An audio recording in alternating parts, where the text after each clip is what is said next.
So yeah, thank you very much for having me. I hope I represent the GDs in a good way. So today I'll be talking about building assistive apps with app actions. This is actually an Android feature that was just announced at Google I/O this year. It's an Android feature. So let's check it out. So this is me, I'm Elaine. I am Brazilian, but I live in France. I've been living there for almost 15 years now. And I work for Sphere. Sphere is an agency. We work with a bunch of technologies. As for me, I work mainly with Android apps, and with the Google Assistant. And I'm also a GD for the Google Assistant since January from this year.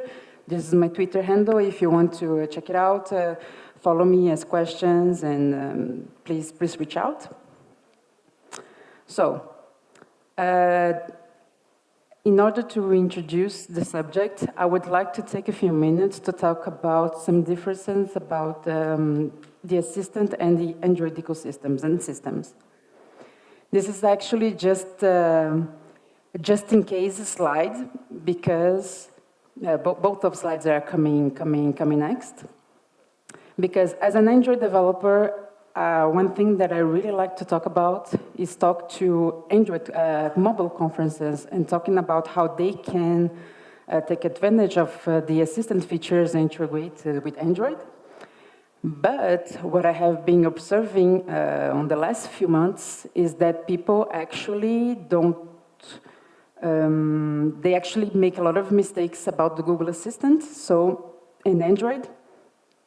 So on this slide, I just wanted to show you what an app for the Google Assistant looks like on the left-hand side for you.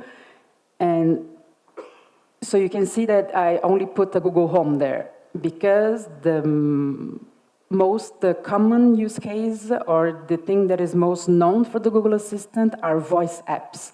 And voice apps, they don't have an interface. They just have a voice interface, so you don't see anything. It's just audio. You know, you're talking to the Google Home, and the Google Home talking back to you. But what it can be really confusing for Android developers specific, I don't know if it's my cable, there has been having some problems, but whatever, is that the Google Assistant is also present on the Android platform. So I think Android, since version 5, it's integrating the Google Assistant. So you can see that it's actually, you can see an interface with a screen and with text. So it's present on Android. And of course, and on the right of the slides, you can see what you know already. It's what an application looks like. So, the Google Assistant and Android are completely different platforms. They don't have actually anything in common. The only thing in common that they do is that they are both made by Google. The developer platform for the Google Assistant is called the Actions on Google, and for Android, all of you that have been doing some Android development, you know, is the Android SDK. An app for the Google Assistant is called an action, an Android app. And you actually don't go to, a lot of people ask, oh, you did some app for the Google Assistant, so let me check on Google Play.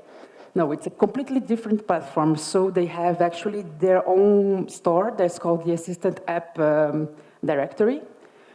And there is actually the equivalent from the Google Play Store. And so the Google Assistant is not Android at all. But I can understand that some people mistake them as being Android because it is actually present on Android. And what I really, and I'm really responsible too for making this even more confusing, because what I really like to talk about is that how Android developers can actually integrate with the Google Assistant, or or the other way around, how you can integrate some Android on the Google Assistant or some Google Assistant on Android. Well. So yeah, this was for the introduction. If you have any questions about that, please ask me. I think it can be very confusing. So let's talk about the main subject. So first, let's talk about apps. Apps are great. really love apps. I have a lot of apps. I can do anything with apps. Google Maps is a really great app. I don't know if Selene is here. I really love it. You can have apps for entertainment, for getting things done, for just passing some time. That's great. But there's a lot of apps out there. If you're an app developer, you know that if you are creating a new app, it's really hard to get it out there. And you have to spend a lot of money and a lot of time really making quality app and spend money with marketing. Especially today, we know that stores are really, really big, so it's really hard to get your app known. And there have been some statistics that said that people actually, they don't use an app after only one-time use. So there's actually, as in the title, they say that 1 in 4 people, they don't use the app anymore, only after one use.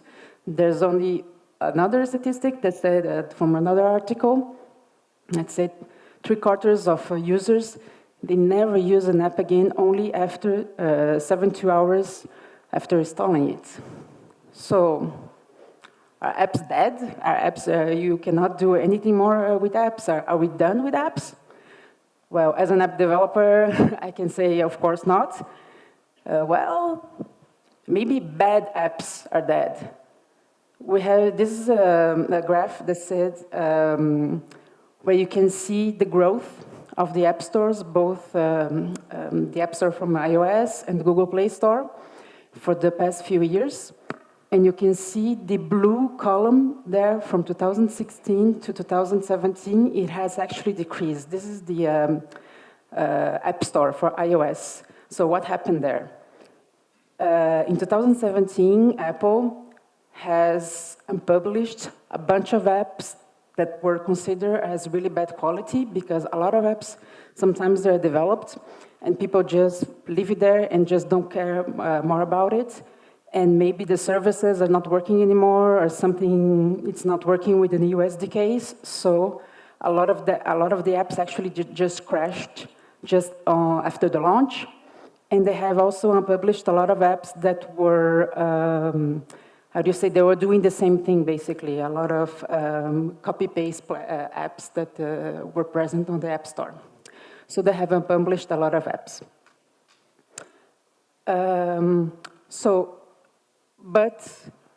So I said, bad apps are dead, but great apps, I think they still have a place. If you think about, of course, the experience, about the UI, about the performance, thinking about your users, about how things are going to work.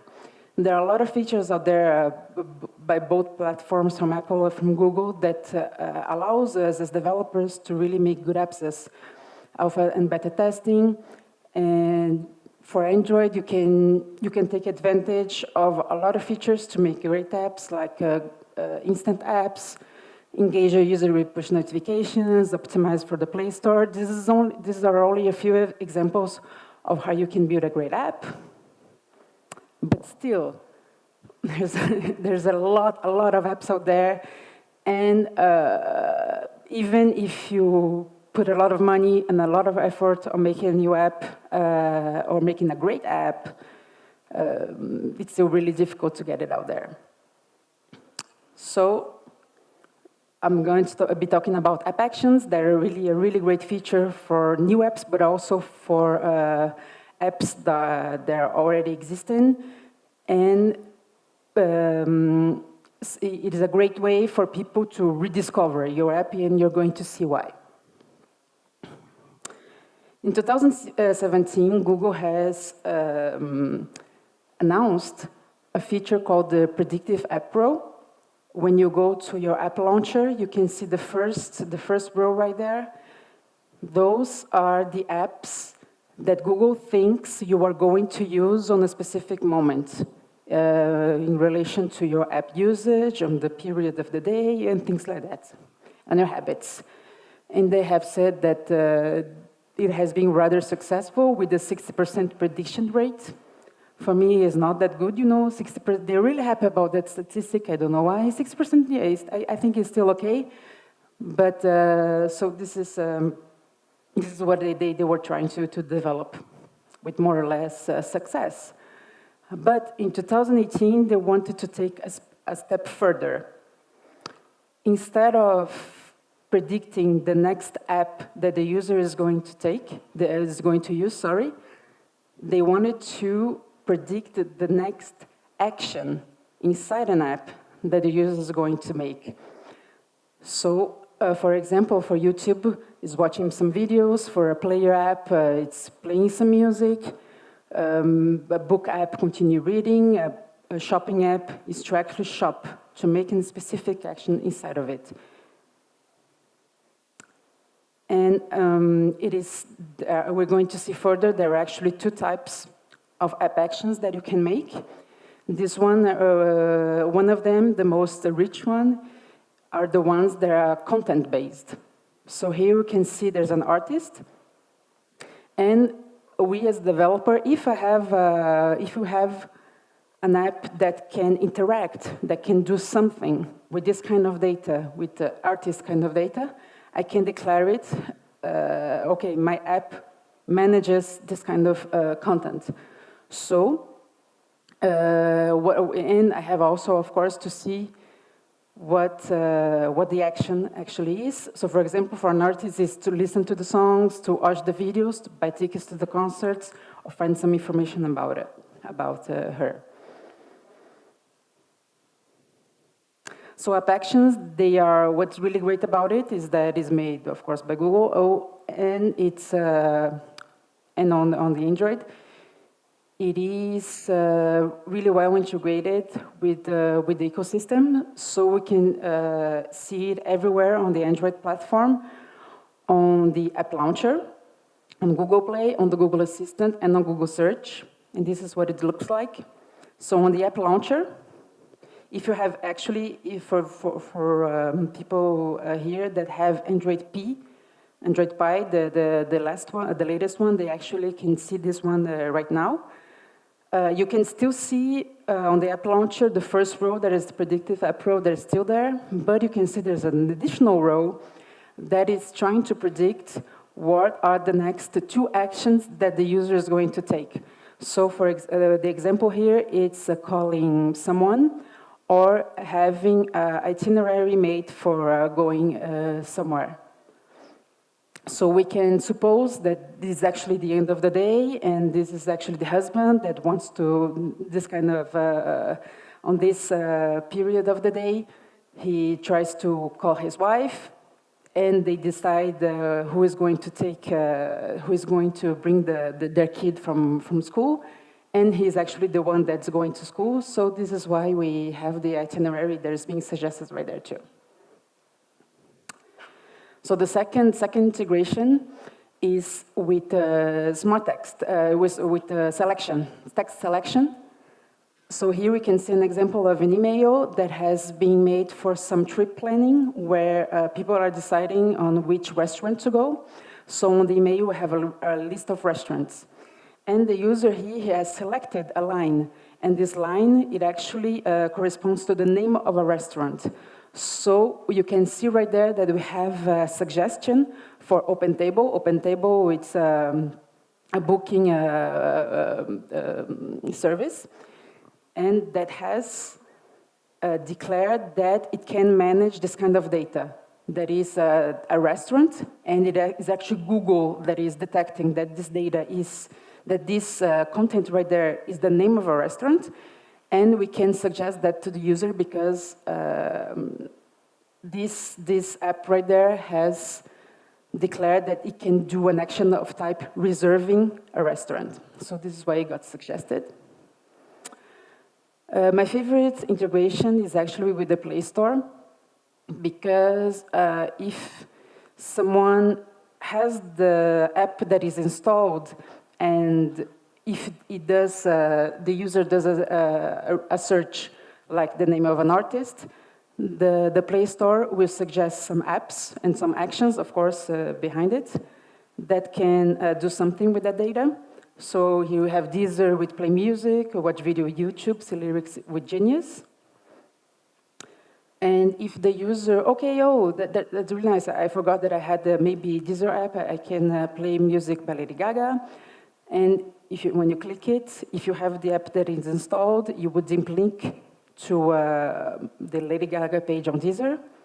But what is really interesting too, since we are on the Play Store, is that for apps that are not installed, you will be redirected to the details page of this app. And if the user decides, okay, this is a really cool feature, I wanted to install this app, it will zip link afterward.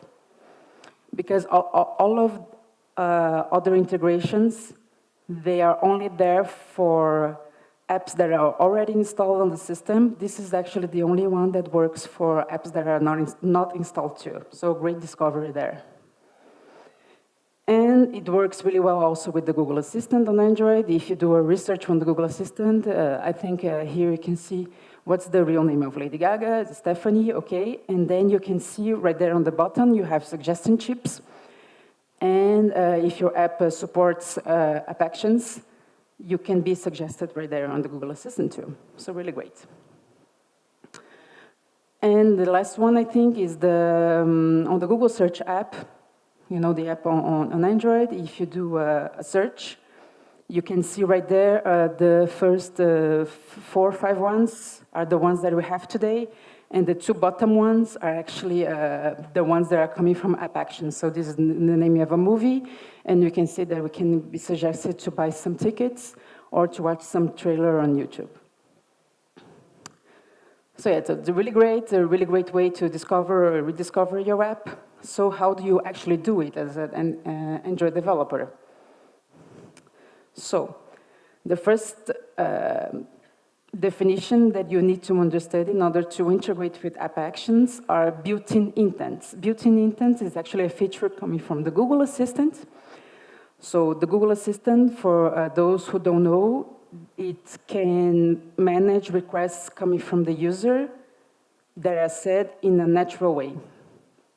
So here you have a lot of examples of how someone can express themselves to start a relaxing or meditation app, or to calm herself or himself. And what Google has been trying to build are built-in intents, because they have actually realized that some activities are really common, and developers, they have actually in order to make it work for the Google Assistant, you have to put yourself all of the ways that you can think that the user can express himself to do some activities. So here you can see maybe 15 to 20 examples, and it is not exhaustive at all, of how people can start your meditation app. And if another developer does a meditation app, he has to do the same thing, but maybe he'll miss some, and another one is going to do the same thing. So everyone is going to have to be writing the same phrases or the same kind of sentences. So what they have done is that they have actually,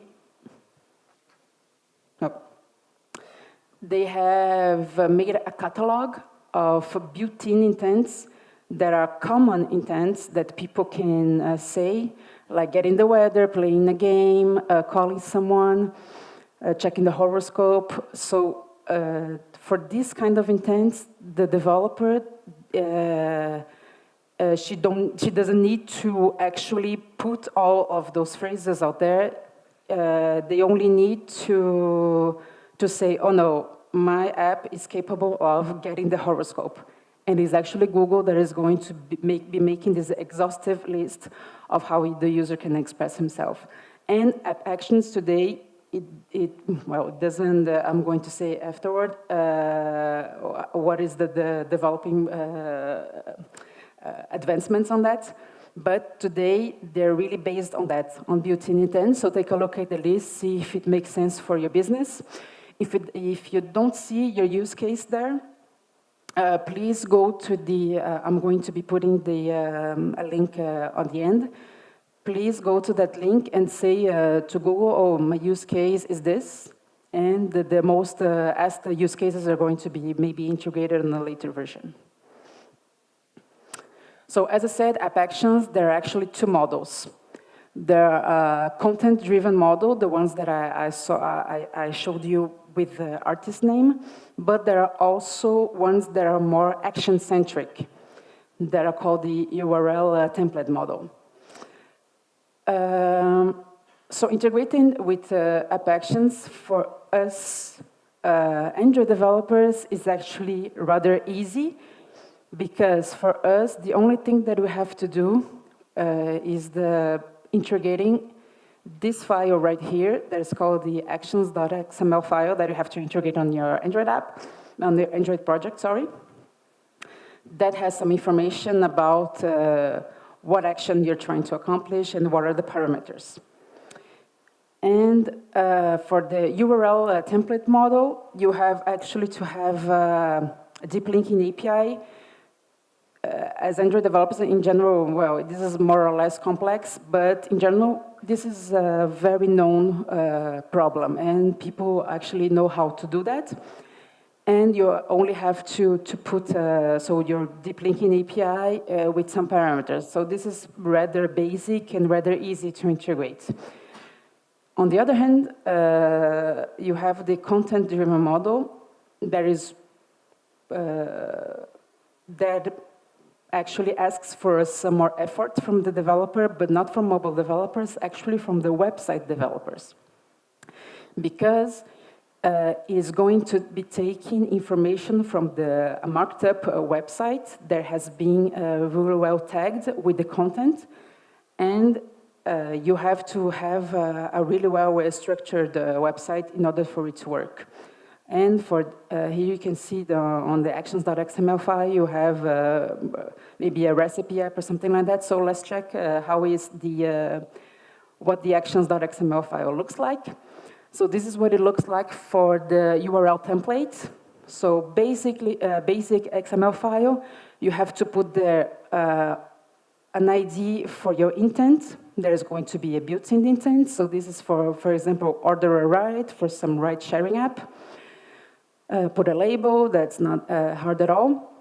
There you can put your deep linking URL with some parameters, and then everything that you have to do is mapping the parameter that is coming from the deep link right there, and you're going to be putting the intent parameter that is going to be used after on the Android app. So basic mapping from the deep linking to the Android app intent parameters, so not very hard.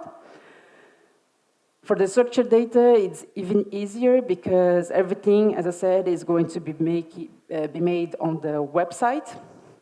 So the only thing that you have to actually do is to declare what kind of data, what kind of entity you're going to be managing. So right here you can see it's they have made an example for the Coursera action and app.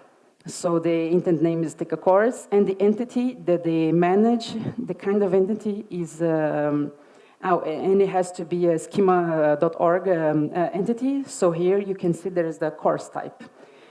And then for the fulfillment, the only thing that you actually need is to put the URL, but here you can see that they have put some referee information only for analytics purposes, something like that. And this is what a structured data looks like. I'm not a web developer, so if there are web developers out there, so you can see, you can have actually the URL, the name, and the about information, and then say that this is the schema.org, what is the type, and everything. So your website has to have this kind of data already in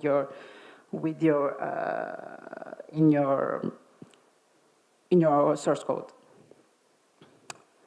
So how is this working?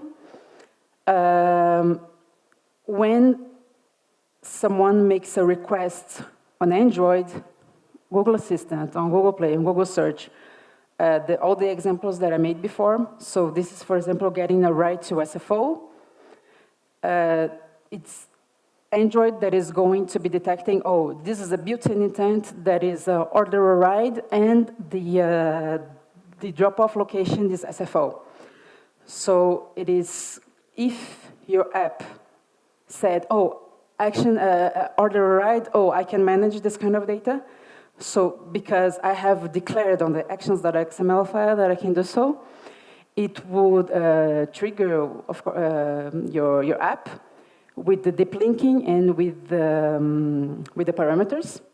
They are URL based, and then it would be pushed to Android intents. Here, the purpose of the slide too, as Android developers, we talk a lot about intents. That is an abstraction where you can attach some data and launch some activities.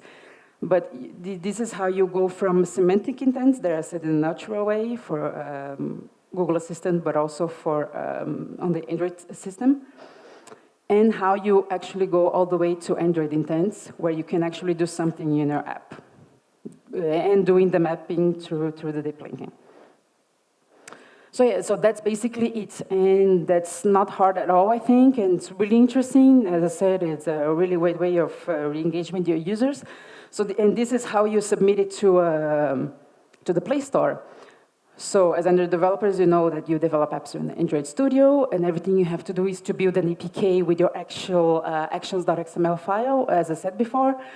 You submit it to the Play Console. The Play Console is going to be taking care of it. It will register your action on the Actions on Google platform, and you'll publish it, and then it's ready to go. You can have your app suggested to use on Google Assistant, on Google Search, Play, and Smart Text Selection, if it makes sense. But of course, before submitting, you can actually test how it looks like and how is the experience going to be for the user. So on Android Studio, there's actually a testing tool. So that will allow you to test on your own Android device if you have submitted with the same account, with your developer account, basically the account that, sorry, I'm going to start again. You can test it if when you submit it, you put in a Google account that is actually also used on your Android phone. So it can be, it made the link, and you can actually test it and see what it looks like. So that's really great. And what is really great about App Actions too is that they have actually thinking about, as I said, what I really like to be thinking about is how Android developers can be taking advantage of Google Assistant. And what Google has been trying to make is making a global platform called Actions on Google that is actually the developer platform that was made first to build conversational actions that are actually apps that work for the Google Assistant, but they say, oh, maybe we can do something even more interesting, and maybe we can make Android developers interested about that by using some kind of common strategies. And this is how they came up actually with App Actions. So we have the Actions on Google platform that have app actions and conversational actions, and what is really interesting is that they have all the same foundations. Say the built-in intents, if you want to do app actions, you have to have a built-in intents or structured data, as I said, for your website. Users reporting, like with Firebase indexing, for example, it's going to be, for people that don't know, it's actually you declaring to Google that Google can crawl your app or your website, so we can see what is being used or not, and if it is going to be used as a data for helping your app being suggested to the user. And also identity can be logging in can be made across those solutions. And seamless, and subscriptions too. What it's really you have to know is that the subscriptions today, they are both managed by the same entity, basically. So really cool.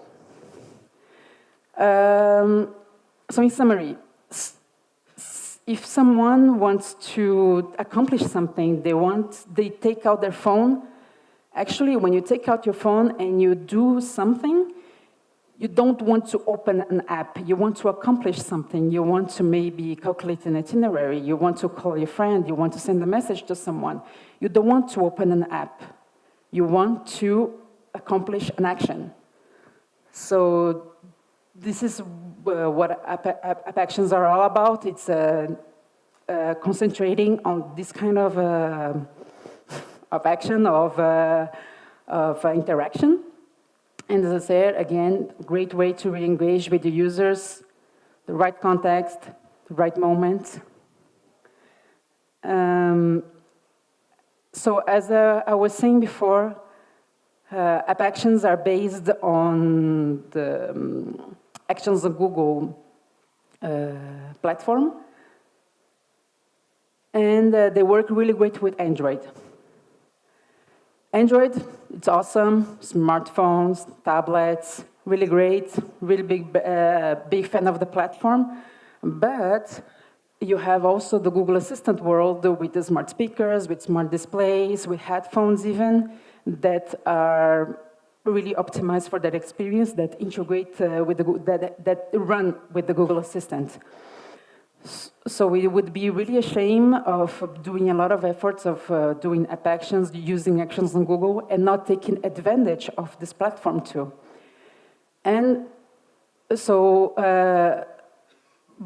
when you have done app actions, you have actually built or used all the foundations that are actually used also for conversational actions that work, they are optimized for the Google Assistant. So what's really, really great is that when you build an action, you are going to be using built-in intents. You are going to be, you're an Android developer, so you're going to be using it with, you're going to integrate your actions.xml file, you're going to publish with Play Console. And when you publish, you're going to see that your action is going to be actually managed by the Actions on Google platform. And you can really easily build a conversational action using the tools that are used for the Google Assistant now.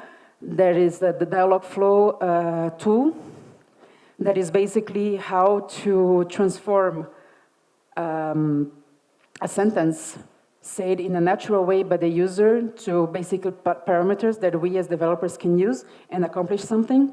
And what's really great is that everything is going to be everything is going to be kickstarted for you. You only have to continue developing it. So really great way to reach some other surfaces that are not Android.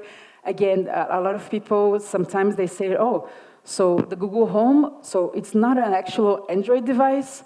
No. Not at all. It's a completely different OS, a completely different platform, but this is a way of doing something with the Android platform and then extending it to the Google Assistant. So I hope you were really motivated about doing that. I hope you have thought about your use case. Maybe it can be used with app actions. So yeah, so how do we get actually started? How are the APIs available? How is this working? Well, as I said, this was actually announced at Google I/O this year, so in May of this year. And when they announced it, they said, oh, we are going to be making a developer preview available in the next few weeks. So one thing that you have to know with Google is that sometimes they promise stuff and they actually don't accomplish it. So now we're on November 24th, and actually the developer preview is not available yet. And they have actually, I have been speaking with the teams, and they said, oh, it's actually a much complicated problem than we expected, so it's not available yet. But, so now you know, you have the basics of how to do that.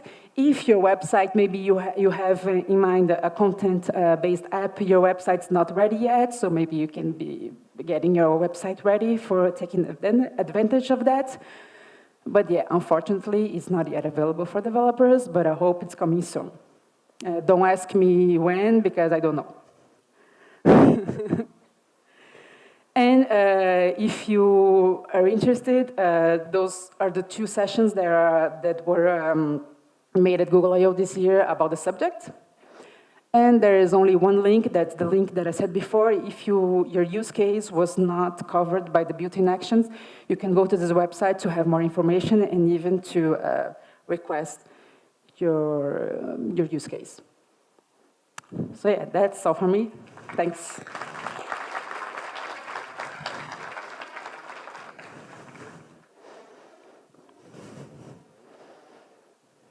Thank you.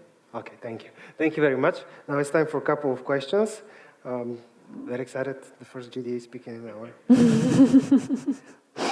Once again, the questions can be asked at swy.do with the GGG Sofia hashtag.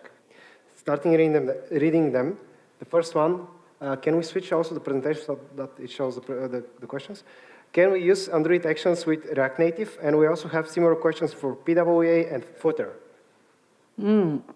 So different technologies for implementing applications, but do you know, and also NativeScript is here, so React Native, NativeScript, PWA, Footer. So I guess a lot of web developers out there, that's cool. Yeah, it depends. I don't actually know how React Native projects work, but if you can make an Android Studio project, I guess you can manage to integrate the actions.xml file, because everything that you have to do is actually only doing the actions.xml file and then doing some deep linking. If you're able to do that with React Native, you're good to go. I actually do think most of those, the answers are yes. I'm not sure about PWA because it doesn't go through the studio.